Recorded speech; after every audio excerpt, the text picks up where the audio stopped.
pessoal, sejam todos muito bem-vindos à nossa disciplina Computação Móvel. E nessa unidade 4, a nossa última aula, portanto, a gente vai falar um pouco sobre a aplicação das tecnologias móveis nos dias de hoje, tá? Então, nessa nossa unidade 4, a gente vai dar uma visão geral para vocês e também na perspectiva da computação móvel em diversas áreas da sociedade, tá?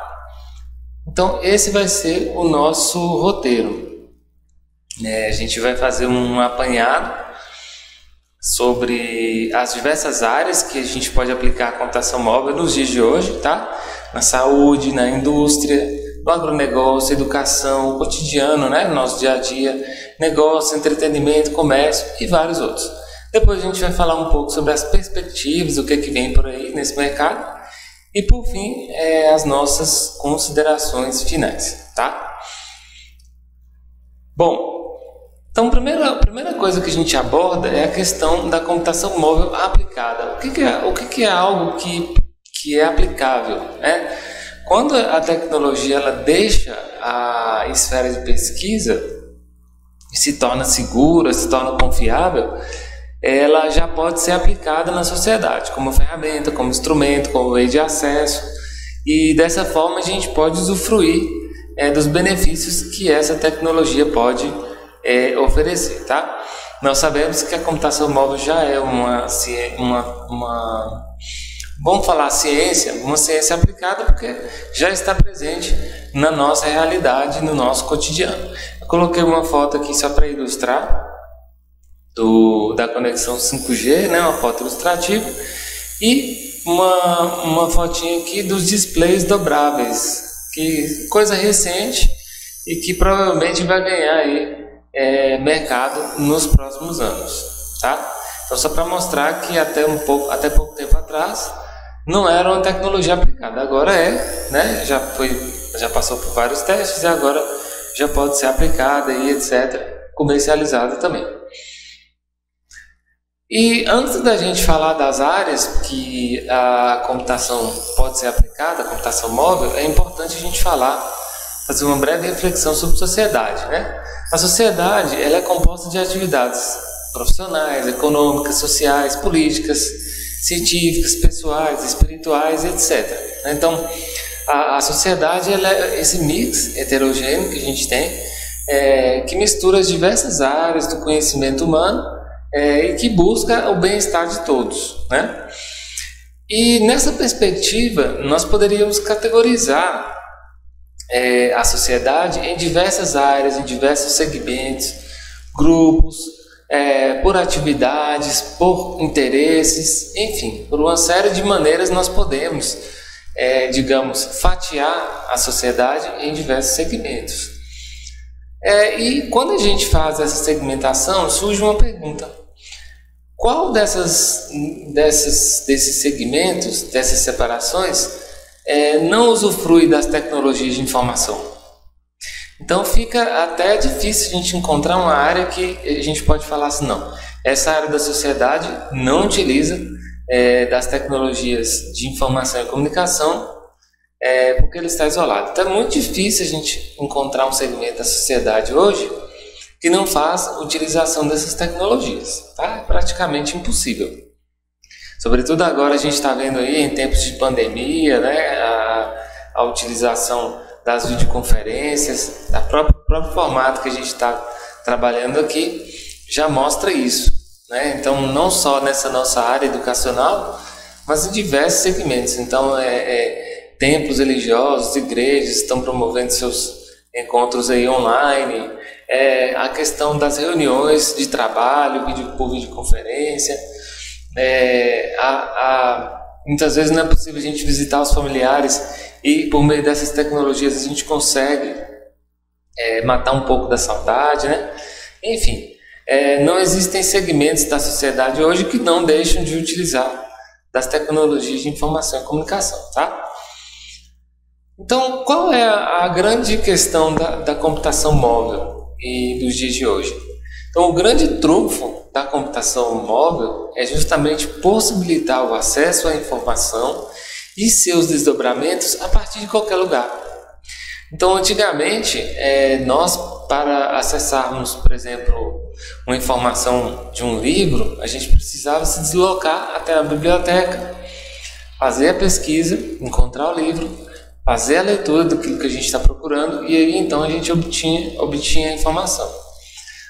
Algumas décadas depois, qual que foi o cenário? A gente precisava acessar um computador com, de repente, ali com arquivos digitais. Depois desse mesmo computador, a gente leva para a internet. Então, precisava do computador para acessar a informação na internet. Então, acesso à informação cada vez mais veloz, né? E hoje, nós não temos mais um entrave de ter que estar na frente de um computador conectado a um fio de internet. Basta que nós tenhamos um smartphone em mãos que tenha um sinal Wi-Fi ou um plano de dados. Então, esse é a grande ruptura, né, que a gente fala, que a computação móvel trouxe para a sociedade. E isso abre uma série de novas possibilidades em diversos segmentos, tá? Isso é bem interessante porque a partir do momento que nós temos acesso à informação de qualquer lugar, muitas portas se abrem. E, evidentemente, foram necessários outros avanços, sobretudo nos campos da eletrônica, tá? Então, nós temos aqui um diagrama que mostra o que se diz das mudanças de era, né? Naquela época, das primeiras revoluções, foi a transformação rural, onde era necessário consumir apenas o básico, né? Então eram os meios de cultura, de cultivo, que revolucionaram a indústria alimentícia na época, que não era como a gente conhecia hoje. Depois veio a Revolução Industrial, né? Nesses últimos 100 anos aí, onde era possível sim consumir mais que o necessário, porque a indústria começava a ganhar corpo, né, com a evolução tecnológica, com a evolução dos maquinários, dos meios de produção em si, e com isso a produção começou a se tornar abundante de alimentos, de itens de manufatura, enfim, né?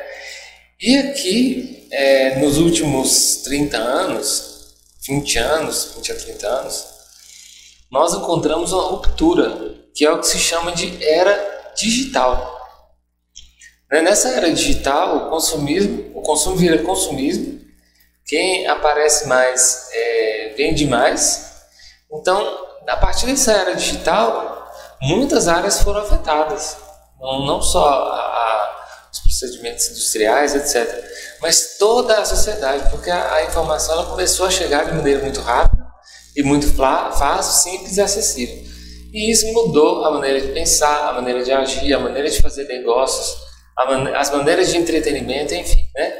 E o que vem adiante, nós não sabemos muito bem, mas certamente são novos cenários que são cada vez mais dependentes, não só de informação, mas nós podemos falar de conhecimento, de inteligência, tá? Aqui é o que se chama da quarta revolução industrial. A primeira foi a questão da máquina a vapor, depois veio a eletricidade, que foi uma grande evolução também. A terceira revolução industrial, que foi a época da computação, internet, etc. E por fim, agora a gente chega na revolução industrial, na quarta revolução industrial, que é pautada pela inteligência, pelas tecnologias móveis, pelas energias renováveis, pela preocupação com o meio ambiente, pela difusão e propagação das tecnologias da informação cada vez maior. Então, esse é o cenário que a gente encontra nos dias de hoje, tá? E o que nos dá sustentação para suportar tudo isso? Qual é o arcabouço tecnológico que a gente tem? O primeiro que a gente deve citar é a computação em nuvem, né? Hoje nós temos, digamos, praticamente recursos de hardware ilimitados. Nós podemos aí hospedar quantas horas de vídeo a gente quiser. A gente pode acessar os nossos programas, os nossos arquivos de qualquer lugar, bastando ter aí para isso uma conexão com acesso à internet. E essa tecnologia, né, de computação em nuvem, ela é um agregado que unifica uma série de tecnologias envolvendo aí softwares, servidores, telecomunicações, distribuição de serviços e servidores, geograficamente falando, né? Então, esse arcabouço tecnológico que nós temos hoje é um dos grandes responsáveis por viabilizar a computação móvel, porque se a gente tivesse que processar tudo no celular, por exemplo, ia ficar bem complicado. Imagina você guardar todos os seus arquivos só no celular. De repente você perde o celular, perdeu tudo. Agora, na nuvem não. A computação em nuvem permite isso. A gente armazena tudo na nuvem, acessa do celular, do computador. Se perder tanto o celular quanto o computador, os arquivos continuam lá e você pode acessar de qualquer lugar, né? Então, uma das tecnologias que nos garante mobilidade é a computação em nuvem, tá? Cloud Computing. Outro arcabouço tecnológico nós já falamos aí nas aulas anteriores, é a evolução das tecnologias de transmissão e recepção de dados. Então, hoje nós temos uma rede cada vez mais coberta, que envolve todo o globo terrestre. Uma infraestrutura assim, bem completa, né? com torres de sinais bem distribuídas, com satélites acompanhando a todo instante. Isso faz com que dificilmente nós encontremos um local que não tem acesso à internet, né? Não só a internet, mas sinal de dados, sinal de voz, troca de mensagens, enfim. Então, hoje, nós podemos dizer que praticamente todo o planeta está coberto pelas malhas de sinais de transmissão e recepção de dados. E vai melhorar mais ainda, porque vem aí agora, já está em instalação 5G, e isso faz com que nós tenhamos uma capacidade bem maior de conectar dispositivos à internet, transmitir e receber informação, né? A internet das coisas também, que já está chegando, aí já é realidade em muitos cenários, onde praticamente todos os dispositivos vão ter um acesso próprio dele para conectar à internet, tá? Então, computação em nuvem, redes e telecomunicações de dados. O que mais que a gente teve? A questão da miniaturização dos processadores também, porque se a gente tivesse que carregar um celular tijolo, como eram os primeiros, ia ficar difícil ter mobilidade, né? E hoje não, hoje a gente tem um poder de processamento impressionante na palma de nossas mãos. E ainda assim, se aquele processador não for suficiente, ele pode se conectar à internet e utilizar o processamento da nuvem para poder realizar qualquer tarefa que o dispositivo precisar realizar, tá? Então eu coloquei para vocês terem ideia aqui uma notícia que fala o seguinte: transistor é menor do que o vírus da gripe. Então, para vocês terem ideia, eu acredito que a maioria de vocês saibam o que é um transistor, né? A unidade dentro do processador que é responsável por modular os sinais de energia e transformar isso em dados, né? Então, num microchip desse que vocês estão enxergando aqui, ó, nós temos mais de 300 milhões de transistores só aqui dentro. Então, cada transistor chega a ser menor do que um vírus da gripe, por exemplo. Quer dizer, isso seria impensável há algumas décadas atrás, né? E para vocês terem ideia, essa foto aqui é o Morgan Sparks, do laboratório Bell's Technology, e esse aqui é o protótipo do primeiro transistor. Então, olha para vocês verem aqui, o primeiro transistor, olha o tamanho. Imagina colocar 300 milhões desse bichinho aqui dentro desse microchip. E olha para vocês verem, isso aqui foi em 1987. Então, de 1987 para cá, são por volta de 30 anos, né? 87, 97, 17, 33 anos. Então, em 33 anos, nós conseguimos miniaturizar essa estrutura de processamento de dados para um tamanho menor do que o vírus da gripe. Impressionante, né?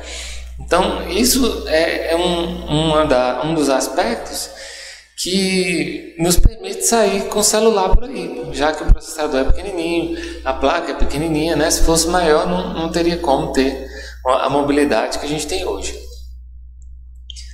Bom, outro aspecto que avançou bastante foi a questão do armazenamento. Para vocês terem ideia, esse armário aqui, né, parece um armário de cozinha enorme, é um dos primeiros HDs eletrônicos. E ele armazenava incríveis 5 megas. 5 megas. Esse HD, a capacidade dele era de 5 megas. Isso aqui da década de 70, 60, 70, tá? Só que aí as mídias foram avançando, né? O disquete, o DVD, o CD, o DVD, o disco óptico, né? Com seus trilhos, com os seus pratos, etc. A questão toda foi miniaturizando, né? Nós temos aqui cartões de memória. Aqui para vocês terem ideia, não sei se dá para enxergar, deixa eu tentar aproximar aqui. Então, o cartão PCMC, 32 megas, 195. Em 99 já tinha cartãozinho de memória de 64 megas. Em 2004 já começava a vir os cartões com alta capacidade, de 512 megas, etc. Aqui já é um cartão de alta performance em 2010, de 32 gigas. E hoje nós temos aqui o que? Um pendrivezinho com 1 terabyte. Nós temos o que? Um smartphone aqui que tem a capacidade de armazenar 512 gigas de informação na palma das nossas mãos. E ainda assim, ainda que ele não tenha condições de armazenar, ainda que a pessoa consiga encher 512 gigas, ele tem acesso à nuvem, né? A nuvem nós podemos considerar que é um acesso praticamente ilimitado, tá? De armazenamento e de processamento. Então, um salto também muito grande que viabilizou que a computação móvel pudesse ser aplicada de uma maneira mais apropriada. Se a gente não tivesse capacidade de processamento, de transmissão de dados, de armazenamento, ia ficar praticamente impossível a gente ter um cenário com computação móvel, tá? Então, o que nós temos em mãos para a computação aplicada? A primeira coisa que a gente vai falar é sobre as aplicações na área da saúde. É impressionante como que a telemedicina já é realidade, né? Assim, o que já é possível fazer hoje através da telemedicina? É possível acompanhar o paciente em tempo real. Ah, mas como assim? É simples, com a instalação de sensores no corpo do paciente. Esse sensor tem acesso à internet, tanto Wi-Fi quanto conexão de dados. E esse sensor acessa um sistema central, uma base de dados, que conecta o paciente ao médico. E o médico, se surgir alguma eventualidade, o sistema consegue gerar um alerta para o médico e imediatamente ocorre a intervenção médica, né? Por exemplo, um paciente que tem aí, sei lá, um marca-passo. Tem um marca-passo lá e o marca-passo de repente começa a ter falha de funcionamento. Se tiver um sensor no marca-passo, imediatamente, na primeira falha, o marca-passo vai emitir um sinal, o sensor que tem dentro do marca-passo, vai emitir um sinal, o médico vai receber esse sinal, e imediatamente ele vai acionar uma ambulância ou uma equipe médica para se direcionar até onde o paciente está, né? O sensor ele pode também emitir sinal de GPS e assim fica fácil localizar o paciente ali, né, com um possível problema de saúde. Um outro exemplo também é quem tem diabetes, né, e não quer, não sei se vocês já viram que tem que estar furando o dedo para poder medir a glicose, etc. Hoje em dia é possível colocar um sensor sobre a pele e esse sensor ele monitora em tempo real os níveis de glicemia do paciente. E aí esses dados são enviados via smartphone, do smartphone para a nuvem, e a partir da nuvem o médico também tem acesso aos dados do paciente. Não só dados de diabetes, etc., mas aqui nós temos aqui um reloginho, né, que mede aí a pressão, a temperatura, os batimentos cardíacos, o nível de hidratação do corpo, Uma série de coisas ele consegue medir. E esse smartwatch, normalmente eles têm acesso à internet. Você acessa até redes sociais se você quiser. Então, todos os dados do seu corpo podem estar disponíveis ali na nuvem, né? Um outro ponto interessante da saúde e mais recente foi a gestão de dados durante a pandemia.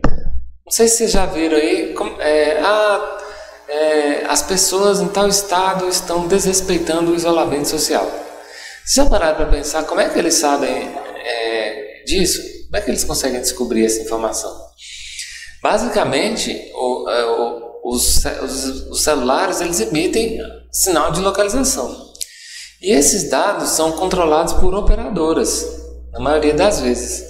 E como é uma questão de interesse pública, de saúde pública, esses dados, de certa maneira, são oferecidos para os órgãos que controlam, que regulamentam a saúde, e com isso eles conseguem mapear, olha, as pessoas estão andando muito ali, o sinal de celular, só estou vendo o celular, está indo para o parque, está indo para o boteco, está indo para o restaurante, o celular não está parado em casa. Então, quer dizer, significa que as pessoas estão quebrando o isolamento social, né? Então, é uma outra aplicabilidade aí da área da saúde.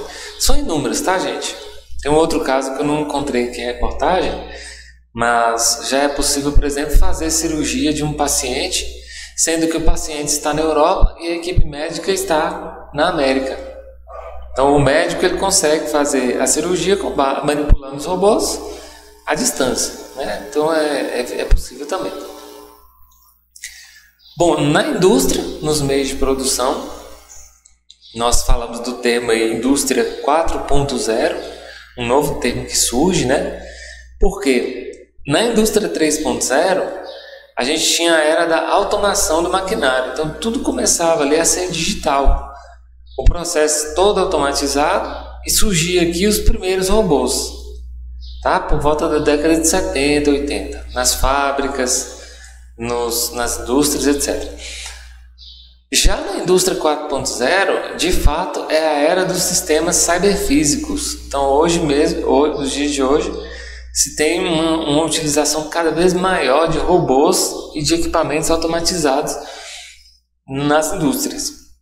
E com o advento das tecnologias sem fio, todo o processo de produção pode ser acompanhado de maneira automática, em tempo real. Então eu consigo saber, por exemplo, vamos supor que na linha de produção da fábrica tem uma prensa industrial. Essa prensa tem acesso à internet. Se essa prensa parar, imediatamente ela envia um sinal que vai para o servidor, e o servidor avisa o gerente de produção, que vai avisar o técnico, e o técnico vai lá resolver. Ou às vezes vai até um robô para resolver o problema da outra máquina, tá? Então é uma era que está buscando cada vez mais a automação por meio de softwares e a busca por inteligência, ou seja, otimizar ao máximo os meios de produção, tá? Esse termo, Indústria 4.0, ele foi criado em torno de 2010 para sistemas cyberfísicos, internet das coisas, computação em nuvem e inteligência artificial aplicados à indústria. E existem vários benefícios, né, como, por exemplo, redução de custos de operação, automação, operações que podem ser monitoradas em tempo real, manufatura modular, ou seja, eu consigo dividir as linhas de produção em partes e com isso eu consigo monitorar de uma maneira mais interessante, porque se uma máquina quebrar eu consigo isolar ela e resolver o problema e colocar outra no lugar sem ter que parar a linha de produção toda, né? Já que tudo é monitorado, então é bem interessante. Operações integradas e otimização. Os pontos negativos ou impactos, gente, o primeiro deles é a questão dos postos de empregos. Nós sabemos, a gente escuta muito falar isso aí, que os trabalhadores industriais eles estão sendo deixados cada vez mais de lado e estão perdendo lugar para os robôs. É uma realidade. E isso precisa ter, de fato, uma discussão para saber que rumo que vai tomar. E também muda bastante a questão da interação homem-máquina. Então, antigamente o técnico precisava ir lá na máquina, operar lá com a chave, conectar fios e cabos, etc. Hoje não, hoje ele fica numa salinha com um painel de controle e faz toda a gestão da linha de produção através de softwares, tá? Então são os principais impactos aí, as principais mudanças que a indústria 4.0 traz. E as tecnologias que são utilizadas na indústria 4.0 são essas que a gente já falou: sistemas cyberfísicos, Big Data Analytics, ou seja, a análise de um grande volume de dados, né? A partir do momento que a gente tem uma grande quantidade de dados disponíveis na nuvem sendo gerados, né? Nós temos vários equipamentos gerando informação a todo momento dentro da fábrica, então tem um conjunto de dados muito grande, eu preciso parar para analisar esses dados. E esses dados geram inteligência, tá? Temos aí a computação na nuvem, que viabiliza o acesso a diversos serviços, internet das coisas, como nós já falamos, internet de serviços, que é quando a gente consegue acessar pela internet serviços que são oferecidos por equipamentos, tá? Por exemplo, eu consigo mandar uma impressão para uma impressora 3D via internet. A impressora 3D, por exemplo, está lá em São Paulo, e aí eles vão pegar essa impressão lá e vão enviar para mim pelo correio, tá? Manufatura aditiva, a questão das impressoras 3D cada vez mais presentes, inteligência artificial também cada vez mais presente, sensores inteligentes, etc. Tá? Eu coloquei uma figura aqui só para vocês verem. Nós temos aqui, por exemplo, um data center, né, uma central de processamento de dados. Nós temos aqui uma placa que suporta conexão com a máquina. Nós temos aqui, sei lá, uma máquina industrial aqui que está fazendo uma filtragem, né, de algum líquido. E conectado nessa máquina nós temos um sensor. Um sensor que vai fazer o quê? Vai emitir sinal para a central de processamento de dados e para o usuário. Então ele consegue acompanhar a produção da máquina aqui, ó, em tempo real, de forma que se tiver algum problema ele fica sabendo na hora, né? Se não fosse isso aqui, ele ia ter que ficar lá na máquina, né, olhando, verificando, dar manutenção, olha isso, olha aquilo, e quando parasse ele ia demorar bastante para poder descobrir o problema, tá? Então é vantajoso, apesar das questões aí que envolvem questões trabalhistas, etc. Bom, agronegócio. São inúmeras as aplicações da computação móvel no campo. Então nós temos sensores inteligentes para detectar temperatura, umidade e outras variáveis do solo, né? Nós temos o mapeamento completo do solo em tempo real em vários locais da propriedade. Para quê? Com o intuito de automatizar e otimizar a produção. Então eu sei exatamente onde que está seco, onde que está muito molhado, e aí os sensores eles vão controlar os equipamentos de irrigação e com isso eles vão deixar o solo cada vez mais na temperatura correta, na umidade correta, para otimizar a produção, né? Nós temos também drones que realizam voos em plantações para realizar inúmeras atividades, como por exemplo plantio de sementes, irrigação de plantações, detecção de pragas e doenças, qualidade do solo, falhas em mudas e plantios, segurança, manejo de animais, etc. Então, o drone ele passa voando ali a propriedade e ele consegue identificar muitas coisas, porque na câmera dele, ele tem câmera de infravermelho, câmera de temperatura, ele consegue detectar se na plantação lá está faltando mudas, né? Vamos supor, uma plantação de bananeiras. De repente o drone passa voando lá e consegue identificar, olha, em tal posição geográfica e tal posição geográfica, as bananeiras caíram. Ou então está com a cor da folha meio diferente. É preciso ir lá e verificar o que está acontecendo, né?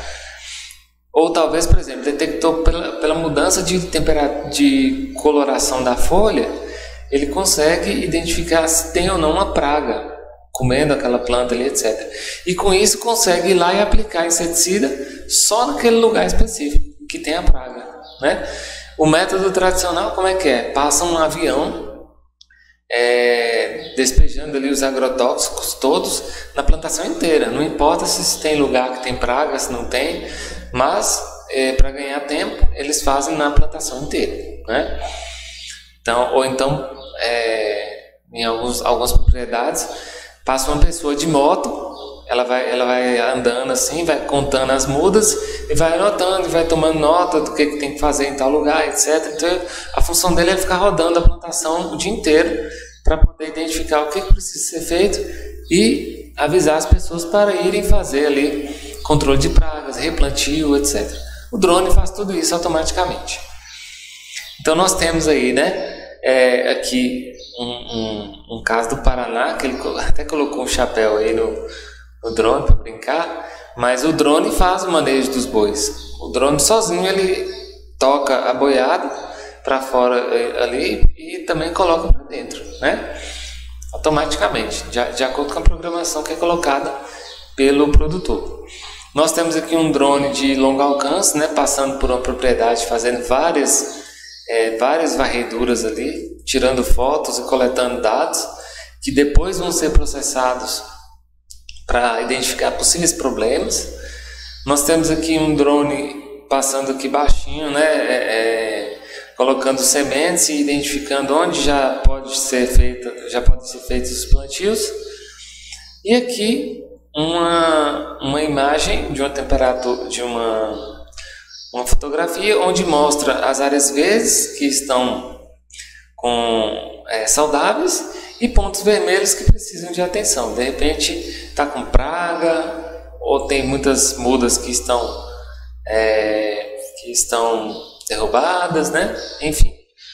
Então é bem interessante. Isso só para citar, né? Sem falar dos sensores que monitoram muitas atividades na propriedade rural aí.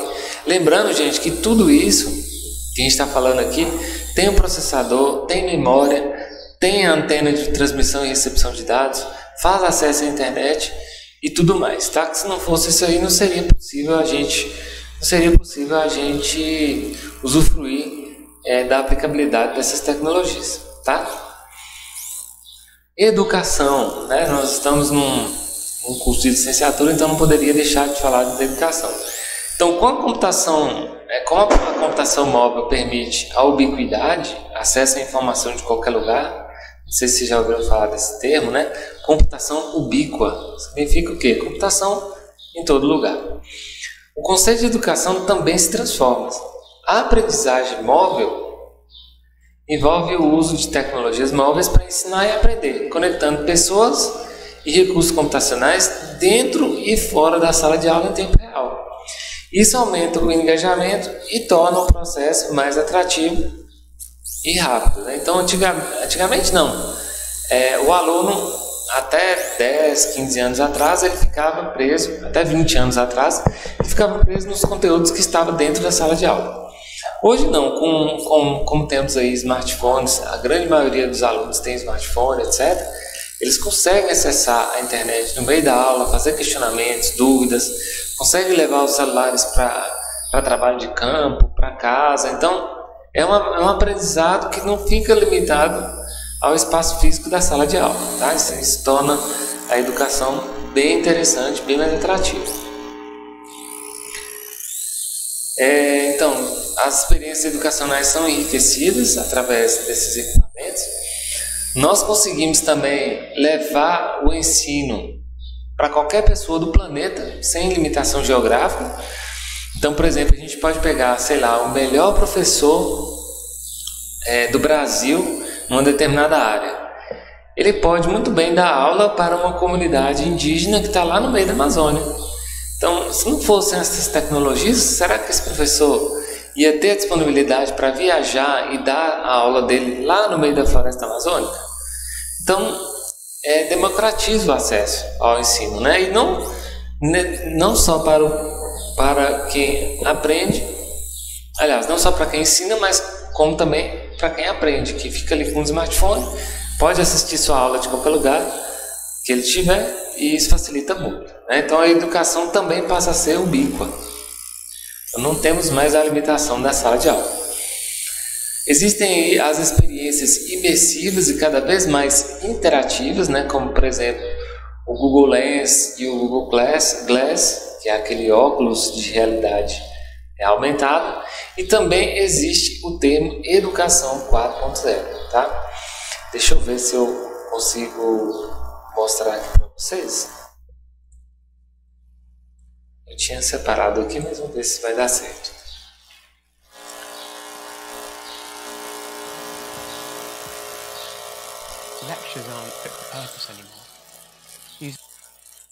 Então vamos ativar aqui a tradução, né? É só para vocês verem aí como que é interessante, né? A gente tem um vídeo em inglês, a gente pode ativar a legenda em tempo real gerada automaticamente. Então olha para vocês verem, é só uma reflexão bem rápida. Textbooks and teaching in a Victorian sort of method with rows of students. A questão da holografia na sala de aula. It's obsolete. We need to use our time in lessons to actually have those meaningful mentoring one-to-ones that can never be replaced. The technology gives us that time if we use it correctly. Rather than being something that's scary, we can use technology to be something that's very liberating for people. So instead of having to go through the rigmarole of institutional learning as it's been in the past, we can actually use smart robotics, smart computers to make learning more accessible to more people and to actually tailor it to individual needs. This whole cluster of AI technologies will make learning for students more rewarding. A tradução às vezes não fica muito boa, mas olha só. Olha só uma experiência de simulação imersiva com os óculos e aqui o robô imitando os movimentos das mãos, né? Tudo isso utilizando o quê? Inteligência artificial e robótica, né? Também aqui com os óculos de realidade aumentada. We want it to be a win for everybody. We've shown already in clinical studies and trials that retention is up to 70% higher in virtual reality. That has a huge impact on learning and retention of facts. The challenges for universities to really develop. Bom, aqui só pra gente ter uma ideia mesmo. Opa. Então olha para vocês verem, gente. Eu trouxe até aqui uma animaçãozinha de alguns alunos aprendendo ciências, né, com um esqueleto de com realidade virtual aumentada. E aí a aula se torna bem mais interativa, bem mais atraente. E, não sei se vocês observaram, são tecnologias sem fio. Não tem nada aí conectado com fio que faz o aluno ficar preso ou o professor ficar preso a alguma coisa, né? E aqui nós temos um óculos de realidade aumentada, né? Que você pode acessar suas mídias digitais, e-mails, etc. Tudo. E uma coisa que já existe, que é o Google, que está disponível, que é o Google Lens. Pesquise o que você vê. Então, você aponta o celular, por exemplo, para uma flor, ele fala de qual espécie que é aquela flor. Você aponta o celular para uma fruta, ele fala que aquela fruta é tal. Se você apontar a câmera para um endereço que está numa carta, ele abre o mapa para você, com GPS, para você acessar. Né? Então, é realidade, já está aí, é só baixar o aplicativo e instalar, o Google Lens. E é isso, é a tecnologia móvel viabilizando o acesso à informação de uma maneira cada vez mais interativa. Tá? Aplicações no cotidiano, né, tecnologias disruptivas, ou seja, alteraram drasticamente a maneira que nós temos de relacionar com as coisas e com os serviços. Então, hoje, em vez de você ter um filme, em vez de você ter uma casa, em vez de você ter um carro, o que é propagado é que você use um filme, você use um carro, você use uma propriedade, um imóvel, né? E isso torna uma realmente disrupção, que é o quê? Um processo que vinha de um jeito e tem uma mudança abrupta e toma um outro rumo. Então, olha para vocês verem, a Amazon, ela praticamente não tem lojas, no entanto, é uma das maiores empresas de comércio eletrônico do planeta. A Uber, ela praticamente não possui nenhum carro, mas possui a maior frota de táxis do mundo. O Facebook, ele não cria conteúdos, mas é a comunidade com o maior volume de conteúdos digitais. O Alibaba não possui nenhum estoque. O que ele faz é simplesmente conectar vendedores a compradores. O Airbnb não possui nenhum hotel, nenhum imóvel. No entanto, é a maior rede de hotelaria do planeta. Netflix também não é dona de nenhum canal de TV e tem lá uma série de filmes de mídia, de conteúdo, né? E o Bitcoin, ele não tem nenhuma moeda física, embora movimente bilhões e bilhões de dólares aí, através de carteiras digitais, tá? Então é de fato uma disrupção. Graças a quê? As tecnologias de computação móvel e o arcabouço tecnológico que a gente tem, computação em nuvem, transmissão e recepção de dados, armazenamento, etc. Tá? Nos negócios também não precisa nem citar, mas o smartphone conectado à internet permite, por exemplo, participar de reuniões, localizar oportunidades, acessar e transformar informações que antes eram desconhecidas, mas que agora estão disponíveis pela internet, tomar decisões, agir mais rapidamente diante da gestão de negócios, de decisões, etc. Prever reações, interagir com novas pessoas, formar novos círculos profissionais e de relacionamento. Então, mudou absurdamente, porque a gente consegue, de fato, ser multitarefa, né? Já que o smartphone ele nos viabiliza conectar a internet e fazer uma série de coisas utilizando para isso apenas um único aparelho. Entretenimento também, a maioria de vocês já conhece, né? A computação móvel hoje ela permite que os jogos fiquem livres de fio e com experiências interativas bem mais interessantes. Então aqui nós temos um controle ligado a um smartphone que a gente pode levar para qualquer lugar, né? Antigamente não tinha como é que você ia levar a televisão, o videogame, etc. Tinha que estar conectado numa rede elétrica para funcionar. Hoje não, hoje você pega aqui isso aqui e senta lá na fazenda, não precisa nem ter energia elétrica e vai jogar, né? Lógico que a bateria precisa estar carregada e tudo mais. Tem consoles hoje aí que, por exemplo, não precisa nem de controle, você faz a utilização com as mãos, como é aqui no caso desse jogo aqui, um jogo de tiro, né? Você consegue fazer basicamente apenas com o uso das mãos, você consegue jogar normalmente sem ter necessidade de nenhum controle. Tudo isso aí sem fio, conectado à internet, para proporcionar uma experiência cada vez mais realista. Bom, e quando é que o futuro definitivo da computação móvel vai chegar? A gente está a caminho e já está praticamente consolidado. Mas existe um artigo do Fórum Econômico Mundial que fala o seguinte: até 2025, o que é provável de acontecer? 10% das pessoas vestindo roupas conectadas com a internet. Tá, para vocês verem.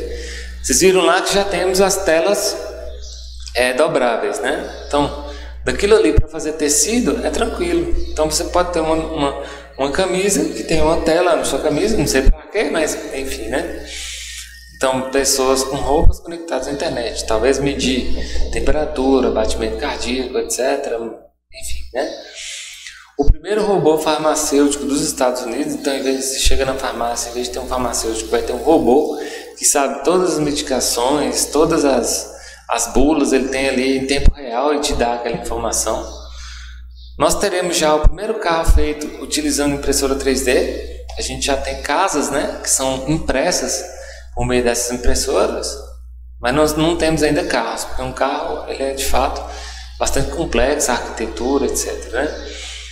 Nós teremos que 5% dos produtos de consumo serão feitos com impressoras 3D.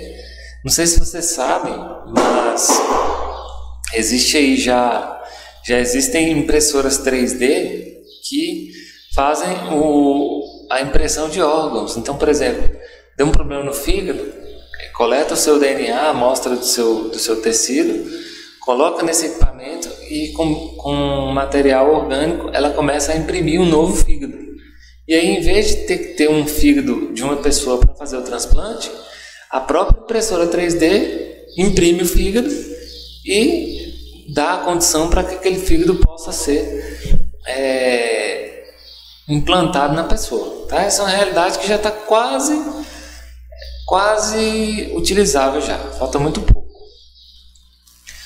Bom, 90% da população mundial vai ter acesso 100% à internet o tempo inteiro. Carros autônomos representando pelo menos 10% da frota de veículos dos Estados Unidos, tá? São projeções que são feitas até 2025.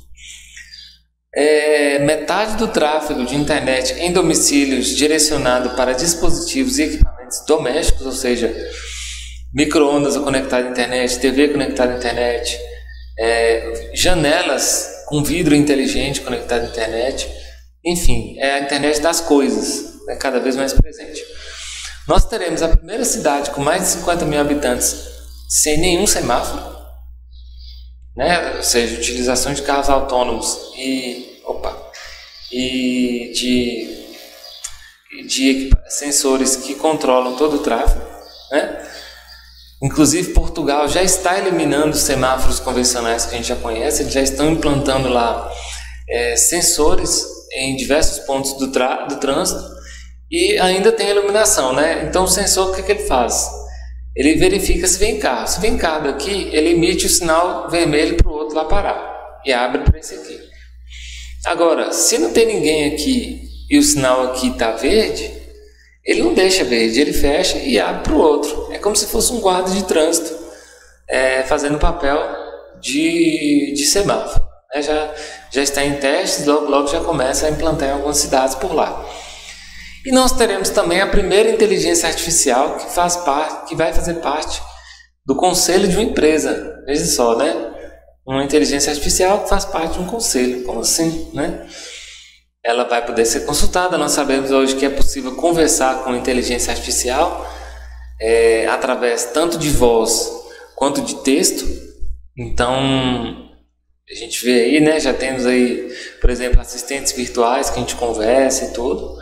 Então, é previsto que a primeira inteligência artificial vai fazer parte do conselho de uma empresa até 2025, tá? Essas são algumas projeções segundo o Fórum Econômico Mundial, que vão ser facilitadas pelo advento da internet 5G, pela mobilidade cada vez maior das tecnologias, a questão também do aumento cada vez maior da capacidade de processamento dos dispositivos, da facilidade de interação, né, entre esses equipamentos aí.